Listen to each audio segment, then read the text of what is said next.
how many of you have had some form of protein today, either chicken, beef, or pork? At least a few people. So, if you have, most likely it's came from a factory farm. And most people, that sounds so bad. It's a farm, produces meat, that's what they're supposed to do. But not exactly. Today I'm explaining why factory farming is not good and should be banned. So some of the points I'm going to hit are their inhumane treatment of animals, as long with their unhealthy and less nutritious food for human consumption, and then I'll provide some alternatives and or solutions to the problem. So first off, what is factory farming? An article from the ASPCA defines factory farming as such. A factory farm is a large industrial operation that raises large numbers of animals for feed. Also within that article, it stated over 95% of farm animals in the United States are raised in factory farms. So that's why I said most likely your food is from a factory farm. Alright, so the inhumane treatment of animals. So all this following information I'm about to tell you is from an article by greenandgrowing.org called Factory Farming, Bad for the Animals, Humans, and the Environment. So what I found was there's what's called a conventional animal feeding operation, or CAFO. And I didn't feel like messing with the computer and doing a PowerPoint, so I just printed out some pictures. I don't know if you can see, you can pass them around, but there's a picture of like a pig and cow and chickens, I believe. Sorry, they're black and white, that's all the library puts up. So the concentrated animal feeding operation on average includes about 1,000 cattle for beef, 700 dairy cows, 2,500 pigs, and all those pigs are usually all over 55 pounds, so that's pretty good size if that's your smallest one. Or if it's like a chicken operation, they have up to 125,000 chickens. So some of the stats that were listed on that website that I previously cited, there's a whole long list of them, but these are just some of the ones that stood out to me.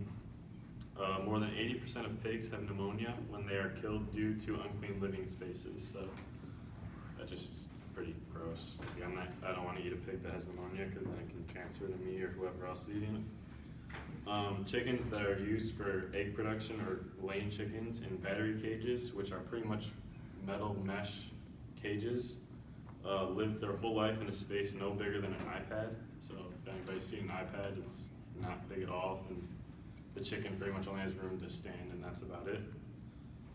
And then dairy cows are killed just after 3 lactation cycles. So a lactation cycle for a normal one for one dairy cow is about 305 days. So they're killed after about 3 years, and cows mature after about 2 years. So really the cow lives only about 5 years of its life, and usually cows live a lot longer than that naturally. So on to unhealthy food production and the health causes that can cause for us. So obviously if something's dirty, like you're not gonna put it in your mouth I know it's like the 5-second rule, but if there's a chip on the floor and it's been there for 2 weeks, most people aren't gonna pick it up and decide to eat it. And that's pretty much the dirtiness of the meat that are produced from these factory farms.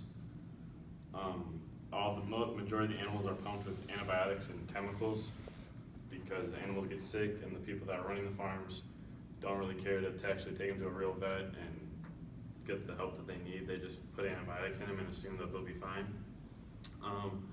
But an article from endindustrialmeat.org stated conventional beef is more likely to contain bacteria and more likely to harbor antibiotic-resistant bacteria. So that's what happens if you just pump the same antibiotics in the animals. The bacteria and diseases that are living in the animals just become immune to it. So even though the farmers and the owners think that it's helping, it's really doing no good at a certain point. So some alternatives or solutions. First there's an article from the editorial board of the Washington Post that stated in 2007, the Humane Society documented unsafe practices of a California slaughterhouse, which is another name for a factory farm, that has resulted in the largest recall of beef in United States history, and a new federal policy to prevent downer cows, which are cows that literally cannot stand because of unhealthy conditions, at risk for mad cow disease from entering the food supply. So pretty much just saying that this California slaughterhouse was selling beef or cow products that essentially had mad cow disease in them.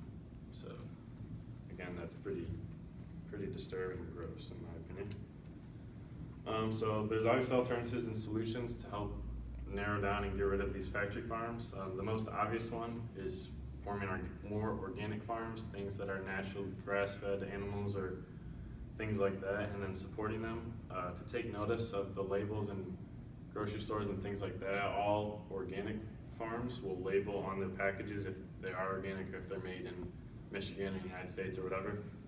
So it's a good thing to pay attention to those, because the more of that you buy, it may be a little more expensive because it takes longer to produce that quality of meat, but it's better for you in the long run.